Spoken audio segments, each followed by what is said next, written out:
This is Nadir Shah in Chicago, and you're watching my channel, Knowledge for Quality of Life. Friends, last time I discussed with you how to make unique water, which is magnesium water. Basically, it's a magnesium bicarbonate, which I consumed. And based on what was recommended or taught by Dr. Russell Beckett and endorsed by Dr. William Davis, world-renowned cardiologist, I learned how to make that water, and I've been consuming for a few years now. And it's amazing the benefits which I've been seeing. Uh, Today's vlog is dedicated completely on looking at some of the parameters that how magnesium impacts our overall health. Now, remember that, nature has given us this human skeleton. It has a lot of minerals in its reserves. Basically, those calcium, phosphorus, magnesium, and various minerals are present in the body. Now, from time to time, whenever body needs to process some processes and functions, it withdraws those minerals from those reserves. Now, over time, what happens that, if you don't replenish those reserves, then eventually those reserves deplete. And due to the lack of availability of those minerals, the processes cannot take place in a way it should. It's just like if you have a savings or checking account and you keep withdrawing the money without depositing, of course, one day you are going to go negative, and your account is going to be in the negative balance. So basically, what we are trying to do here is that we need to replenish in our food intake as much as possible before going to the supplement route, because I'm not a big fan of any supplement for gobbling just supplement just for the heck of it, unless until there's a valid reason that why we need to take the supplement. So I chose this route to supplement with magnesium bicarbonate water, which is an alkaline water as well. So it gives me a double purpose that, the bicarbonate ion in it, it gives me alkalinity because, my pH of the body is going to be a little bit alkaline, which is towards the base side rather than acidic, because we know that acidic environment of the body is not good from disease perspective. So and then magnesium as well. So the elemental magnesium I'm going to get from this water. Now remember that when I showed you how to make it, that bottle was kept in the refrigerator first for some time so that it becomes chilled. Once the water is cold and then you follow the process, once the magnesium water is formed, then you can keep it outside at the room temperature, but not prolonging more than 1 week. You need to consume within a week, otherwise it will go bad because there is no preservatives in it, and there is no way we can preserve it because we want to take it in the raw form and real form, in a natural form. So basically what we are trying to do that, we are trying to cover as much as I can give you that what are the various ways and means that we can figure it out that, how to supplement those nutrients and those minerals. And I'll be talking over time on various minerals and testing procedures. So one of the tests which normally if you go to the doctor, which I mentioned a little bit in the last vlog, that to test your magnesium level, they will probably go with the most likely serum level, which is the blood level. Now, blood doesn't contain much of the magnesium. It's stored in our red blood cells. So if you need to take this test and you ask your doctor to give you a magnesium test, and then you should mention particularly that I need magnesium RBC. Okay, it says magnesium RBC, and I'll give you a detailed listing in my next vlog that, what are the different tests which I do on a yearly basis. Sometimes, it's once in a lifetime. Every test is not need to be repeated every year, and we will talk about it in detail.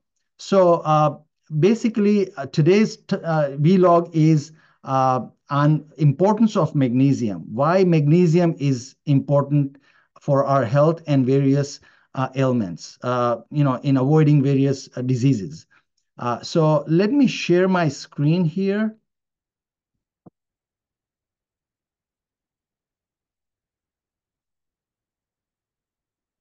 Now, if you recall from my previous vlog, series of vlogs which I did for vitamin D, and most of these health conditions are attributed directly or indirectly with vitamin D. And now remember that, I said that vitamin D is, so important in our life that, every cell has vitamin D receptors in our body and it craves for vitamin D. Now, vitamin D has certain cofactors, and those are the two cofactors, main cofactors besides few others, is vitamin K2 and magnesium. And you see that, here the listing is that health condition associated with magnesium deficiency. So basically, you see the series of listing of all these health conditions, which was common in vitamin D deficiency as well. So the best cofactor is one of the cofactor with vitamin D is your magnesium intake. Normally, people who are deficient in vitamin D, chances are that, 95 to 99% of the time, they are going to be deficient in magnesium as well. And there are certain conditions, that can define, give you a signs of that, magnesium deficiency. And then you can go to the doctor and get it tested to verify it.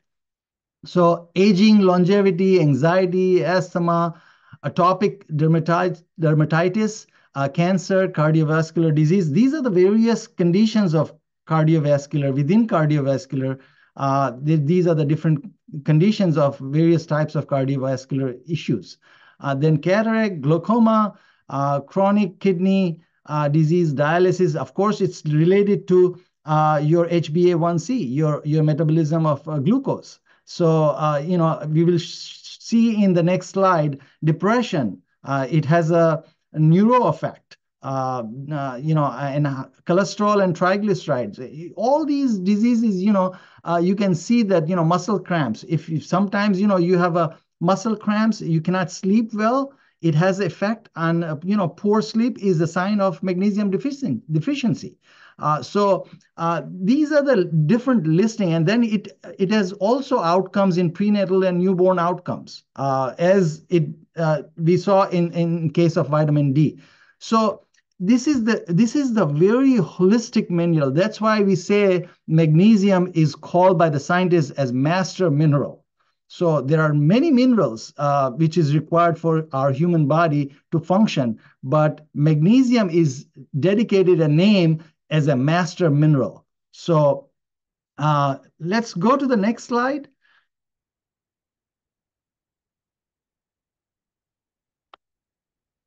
The next slide is, if you look at this thing, vitamin D response by supplement of magnesium intake. So the study group was 3,046. Now, if you see here, there are three lines you can see.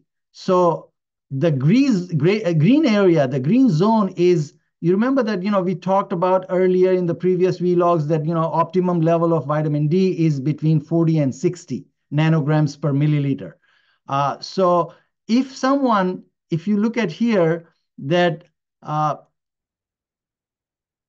someone is taking a 0 milligram magnesium, means no magnesium at all, just taking the vitamin D alone, then this is the red line is defined by the response curve of vitamin D. So if you look at it, that if person is reaching here at 40 nanograms, which is close to 17, above 1,000 IU, somewhere here. But if somebody is at between 1 milligram to 399 milligram a day of magnesium supplement, then the person would reach here 40 nanograms per milliliter. It means that person would require less vitamin D. So less vitamin D along with magnesium intake amplifies the absorption capacity of the vitamin D level at the blood serum level. But if somebody takes the magnesium supplement, 400 plus milligram a day, particularly along with vitamin D, when you consume vitamin D, you just take the magnesium along with it, and of course K2. So you will require much less vitamin D to have the same 40 nanograms per milliliter. So it means that, if you are taking 40 milligram per day of magnesium supplement, your 146% more vitamin D is available at less level at your blood serum. This is between for 40-50% of the population to achieve 40 nanograms per milliliter, as compared to 0 milligram a day. Nothing is being taken as a magnesium supplement. So point here is that if you cofactor vitamin D along with the magnesium, then your response is going to be much better than without magnesium. Remember that. Because I see a lot of people are taking, gobbling huge amount of vitamin D without knowing that, magnesium has a cofactor, and, magnesium amplifies the effect of the vitamin D. So why to take much more than you can make that same dent or that impact with less vitamin D along with the magnesium supplement. Also, when we go to the doctor, we need to ask, remember that the magnesium test is magnesium RBC, because magnesium RBC is the way to go. It has more accuracy than just a magnesium serum level. And normally the range is, if I recall, 4.2 to 6.5 or something, but 6.8. Normally doctors recommend within that normal range, but some experts are saying that around minimum optimum level one should target as 6.0 magnesium RBC. So it has a better impact. It has better availability of all the functions it can achieve throughout the processes of various enzymes, because remember that magnesium impacts over 600 enzymes in different processes. So since it's a master mineral, we have to be mindful of that. The next slide is this represents correlation between vitamin D level and risk of type 2 diabetes. Now, I remember that when I did my diabetes vlog, I had too many viewers watching it, because this is the hot button right now, that a lot of people are insulin resistant, and insulin resistance is the culprit of all the diseases. And I did a separate vlog on metabolic syndrome. Personally, I was having a 1 factor of metabolic syndrome out of 5, but I eliminated completely. That was based on my HDL. At one point, I had low HDL. So I eliminated that. Now I don't have any of the 5 condition in metabolic syndrome. So this vitamin D along with magnesium is the key factor in insulin resistance. So what I'm seeing here, that the blue line is a reference range, right? Here on the y-axis, risk of type 2 diabetes, and on the x-axis, there are 2 categories. One is high magnesium intake and low magnesium intake. So if I see the reference as 1 with vitamin D deficiency here, now if somebody was vitamin D deficient and reference is considered as a 1, if the person became vitamin D sufficient, means supplementing with vitamin D, along with high intake of magnesium, along with the vitamin D, then the reference dropped from 1 to 0.65, means in this category, as high magnesium intake, there's a 35% less risk of type 2 diabetes in this group.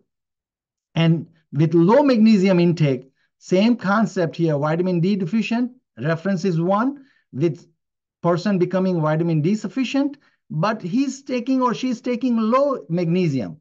So the drop is only 12% decrease in the risk of diabetes type 2. So remember that, just like we have emphasized so much on vitamin D, similarly, magnesium is the cofactor along with the vitamin D, go hand in hand. So you cannot have one or the other. You have to combine both. Both are very, very crucially important. The next one is mortality risk by magnesium intake group. Y-axis we are defining here as a risk. Now, the first category here is cardiovascular mortality. So the blue bar you are seeing here is low magnesium intake. The size group was 2,405, and these people were taking in category of low magnesium intake, like 318 milligram per day. The orange bar is medium magnesium intake with 347 milligram per day. And the green one is high magnesium intake, 454 milligram a day. So if you see here that as the magnesium intake increased, the cardiovascular mortality dropped, right? From 1 to 0.47. So it's a big drop. And then same thing here with the cancer. These are the outcomes for various illnesses. And here, the same group from 1 to 0.45, 45% decrease. And here, 47% decrease. Now, besides these two mortalities, there may be other mortalities. So they looked at it, the all-cause mortality. So the all-cause mortality was 37% drop from the low magnesium intake. So low magnesium intake or no magnesium intake at all, reference as 1. And then if somebody is a decent magnesium intake. Now, the question comes that how much is decent? What is decent? What is the threshold? So there are various studies done. It says that, person varies from person to person, of course, because we are all different. It varies between 3 milligram to 5 milligram per pound of the body weight. So if somebody is, 150, let's say 150 pound body weight, then you multiply 5 by 150. So that's 750 milligram. And the low would be, 450. 150 times 3 is 450 milligrams. So the person would be somewhere between 450 and 750 milligram of magnesium supplement in a day. Now, you can take, based on your food intake, nutrient-dense diet you eat, you can find out a variety of foods out there which has a magnesium adequacy in supplement. Like one full avocado has about 56 milligram of magnesium. A dark chocolate, cold water fish like a wild-caught salmon. So based on your nutrients which you consume during the day, handful of nuts, has a magnesium. So you need to do some math that how much you are taking and how much. The only side effect of magnesium is that one can have little loose bowel movement. So you can back it off. You know that you are taking a little bit much, and then you can back it off. So you can fine tune your intake depending on how your body tolerates. The next one is particularly in the area of heart disease. It's the condition called atrial fibrillation. In short, we call it AFib.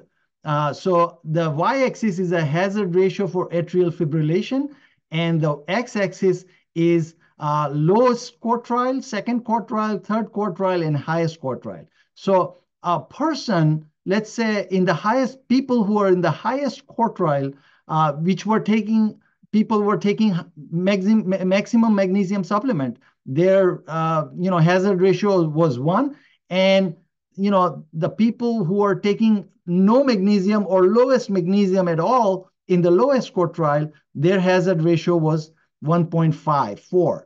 It means that the risk is 54% more in folks who are magnesium deficient of atrial fibrillation. In the second quartile and third quartile, there's not much difference it means that, medium intake, people who were taking medium intake of magnesium supplement, it was not a big drop from the highest quartile and the medium intake. But there was a huge difference between the maximum intake and no intake or lowest intake. The increase was like 54%. Risk of atrial fibrillation. And I know that, I've read some case studies that people who has these issues, when they go to the ER room, sometimes, they give you IV through, right away IV of magnesium intake, and person feels great in some time. So these were the some thoughts I wanted to share, but remember that, the detailed paper and articles, which I have included in the description. So take your time, because, this short time vlog, I cannot give you each and every detail, otherwise people will get bored. I know people's patients are not much, they don't see much of the video anyways. But, if there is someone who can benefit out of this, I'd be more than happy, because, I believe that, there is no shortcut in life.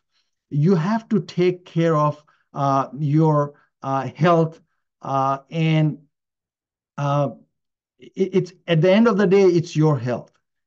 And the more you're going to do, reading, the more you're going to take care of yourself, better the outcomes are going to be. Whatever we can do, I've been telling in my various vlogs, whatever we control, we should control, because, nature has given us intellect, which differentiates between good and bad, and how we make our decisions in life. The rest, which we don't control, it's in our destiny, which we say that, it's in our fate, which is beyond our control. So we cannot do anything about that. But whatever it's in our control, we should do to the best of our, intelligence, and best of our ability. Hopefully next time I'll see you. What I'm going to do next time is do a series of various tests. First, I'm going to give you a detailed list of the testing. And I just don't want to give you a testing which I do based on, this is not by any means any recommendation. This is what I do, and how I've evolved over time. It's not in a month or year. It's last 8 to 9 years journey. And still I'm learning. I'm a student of science all my life, and still I'm a student of science.